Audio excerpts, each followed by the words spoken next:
In this how-to video, I will demonstrate how to set up the automatic debt control system. The automatic debt control system has been developed and built into iNews for the purpose of managing customer account debts. What it would do is, in a system set up correctly, it will monitor customer accounts and then produce letters to follow up on customers that may have forgotten or simply falling behind on their bill payments. This saves the manual labor of manually going through your invoices on a monthly basis and placing stickers and/or stamps on these invoices. To begin, we will go to the settings part of the system. In here, I will draw your attention to the three fields at the bottom, which I'm currently circling with my mouse. The first thing you'll need to do is to activate the use of the debt control by putting a tick in the box. Secondly, you need to set the debt limit. This is the limit above which a customer's account needs to be before it considers triggering any of the debt control options. In this system, a value of $8 has been set, and this allows the system to easily catch on to customers that are, for example, on a $2 promotion.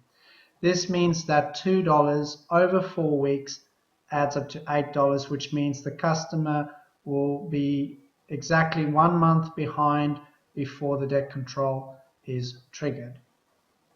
So the debt limit can be set to any amount that you decide on in your business practice. The third field is an optional.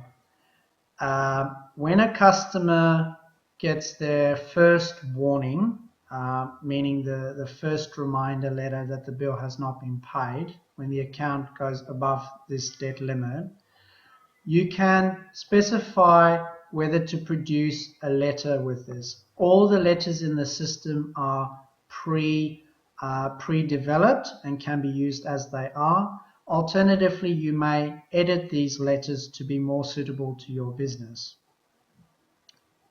If you choose not to produce a letter, you can untick this box and it will simply place an overdue banner on the customer's invoice.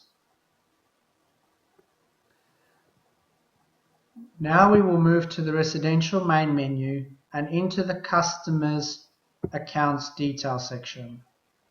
We'll move across to the functions tab, where you will find many of the control functions for each individual customer account that may need to be set. The first section I draw your attention to is special invoice, remove debt control. There may be certain customers in your system, either long-standing or they have special billing arrangements agreed with your business, and therefore you do not wish to apply the normal debt control parameters to their account. By ticking this box means that the system will ignore them for all purposes of the debt control. They'll simply be overlooked. Secondly,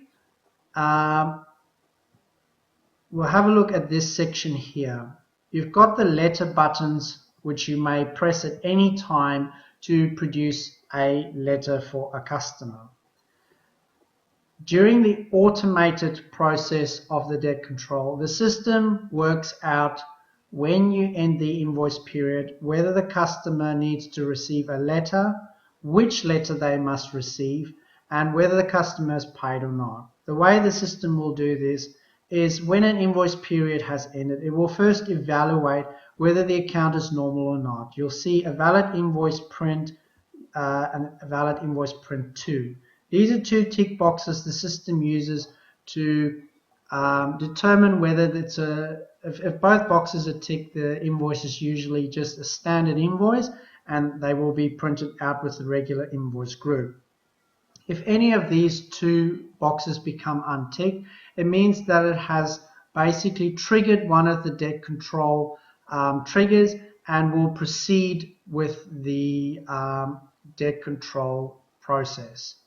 The first action in the process, if you selected the produce warning letter in the settings screen we looked at before, it will tick this warning activated, and when the letter is printed, it will place the date in this box here. So you have an exact record of when the letter was produced. If the customer has not paid after the first letter was produced, it will move on and activate the suspension. Once the letter is printed, it will place the print date. It is important to note that even though the suspension letter is printed automatically, the supply in the customer's account is not automatically cancelled.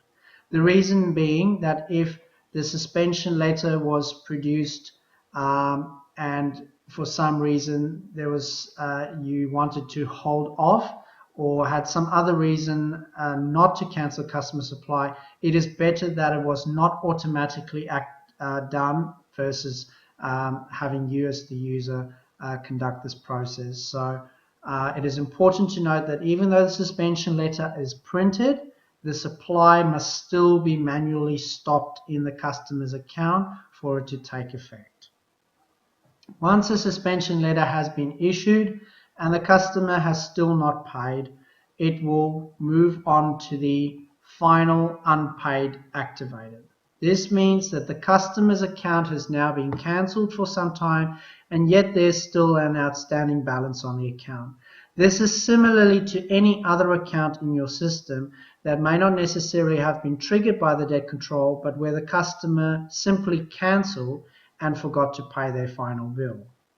Lastly, if a customer still has not paid their bill, it will move on to the final notice activated. Final notice is basically a court demand which threatens the customer with a court appearance in the event the final payment has not been made. Upon further, if the customer account is still not being paid after the final letter has been produced, the system will simply tick this box here marked for write-off. At this point, once this box is ticked, it means that the system has produced all letters and at this point has given up any further attempts. It means that at this point in time, you as the user need to make a decision if you want to take any further action against the account holder. Similarly, if a customer has made a payment at any point in this time, these tick boxes will be removed as a reversal. The print dates will remain, but the tick boxes will reverse their way out, meaning that all tick boxes will become unticked once a payment has been received. If a customer lapses in the future, it will begin the process over again. Here we've got two extra buttons down the bottom here. Once a customer is marked for write-off and you choose not to take any further action, you can always load the account to the debt list, meaning that once it's loaded to the debt list, you may simply delete this customer's account so that it no longer appears in your system and hinders your account balance reports. Similarly, the second button actually takes you to this list in your system.